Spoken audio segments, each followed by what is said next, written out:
Alright guys, Samsung's at it again.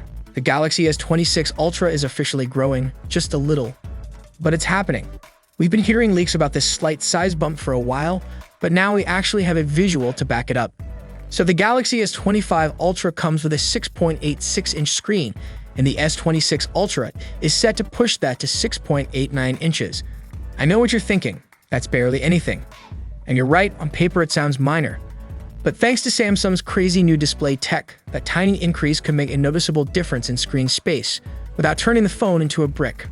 Ice Universe, yeah, the leak legend himself, dropped a side-by-side image on Weibo, showing the S25 Ultra next to what's supposedly the S26 Ultra. You can clearly see a little extra height, and word is, the S26 Ultra will be a hair wider too.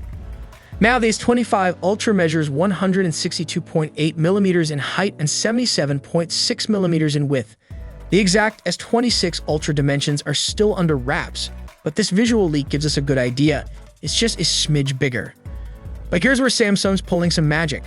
They're using this new display assembly tech, which first showed up in the Galaxy Z Flip 7, to shrink the bezels even more while keeping waterproofing intact. That means the S26 Ultra could give you a bit more screen without feeling bigger in hand. Now, to be clear, this image is based on early leaks. Nothing's official yet, but if Samsung follows their usual pattern, we could be seeing those polished renders within the next 2 months. And the big reveal, probably 6 months from now.